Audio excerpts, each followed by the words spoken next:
Hello बच्चों, आपका बहुत बहुत स्वागत है आपके अपने YouTube चैनल पर। तो बच्चों, कैसे हैं आप सब लोग। तो बच्चों, आई होप आप सब लोग अच्छे से होंगे और आप लोगों की पढ़ाई भी अच्छे से चल रही होगी। तो बच्चों, आज की इस वीडियो में अमांडा पोएम का सेंट्रल आइडिया करेंगे, जो कि आने वाले यूपी बोर्ड एग्ज़ाम 2025 के लिए इम्पॉर्टेंट है, मोस्ट इम्पॉर्टेंट है, सेंट्रल आइडिया है। तो बच्चों, समय को न वेस्ट करते हुए शुरू करते हैं सेंट्रल आइडिया को। तो क्वेश्चन किस तरीके से बनेगा, right the central idea of the poem Amanda.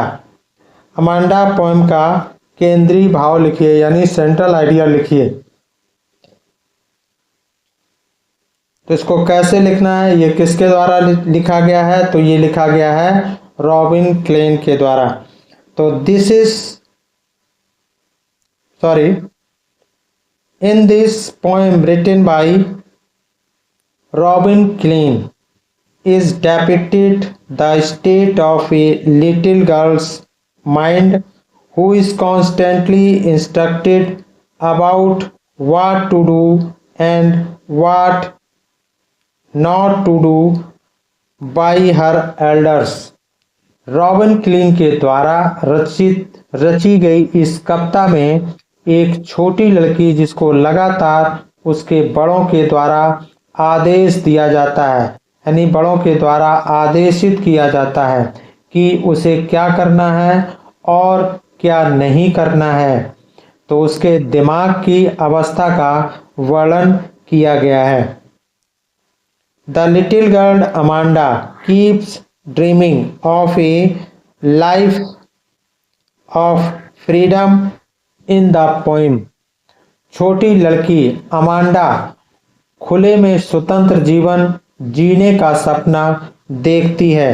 The poem is set in 4 different settings. और कविता में 4 अलग अलग समायोजन है। फर्स्ट है प्रथम, the first setting is that of the real world, यानी प्रथम समायोजन में वास्तविक दुनिया को दर्शाया गया है। इन विच, जिसमें Amanda's mother is always correcting her behaviour, जिसमें अमांडा की माँ सदैव उसके व्यवहार में सुधार करती रहती है। And the other 3 settings, the other 3 settings are fanciful.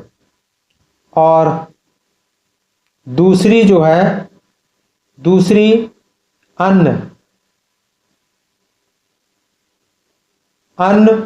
समायोजन, यानी अदर 3 सेटिंग्स, यानी अन्य 3 समायोजन काल्पनिक है।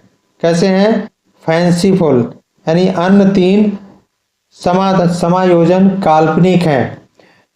Which are being constructed by Amanda in her own mind, जिसमें अमांडा स्वयं अधेड़, यानी स्वयं उधेड़ बना करती है। उधेड़ बुना करती रहती, यानी बुनती है, जिसमें यानी अपनी कल्पना किया करती है। तो the poet wants to convey the fact that parents should be sensitive to the feelings of their children. तो यानी जिसमें अमांडा स्वयं उधेड़ बुन करती रहती है और कभी तथ्यात्मक संदेश प्रेषित करना चाहता है, यानी तथ्यपूर्ण संदेश देना चाहता है कि माता पिता को अपने बच्चों की भावनाओं के प्रति संवेदनशील होना चाहिए।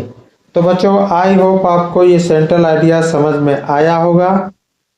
तो बच्चों, यह सेंट्रल आइडिया समझ में आया है तो वीडियो को लाइक करें, कमेंट करें, शेयर करें और चैनल को सब्सक्राइब करें, थैंक्स फॉर वॉचिंग। फिर मिलते हैं नेक्स्ट वीडियो में नेक्स्ट चैप्टर के साथ। Thank you so much.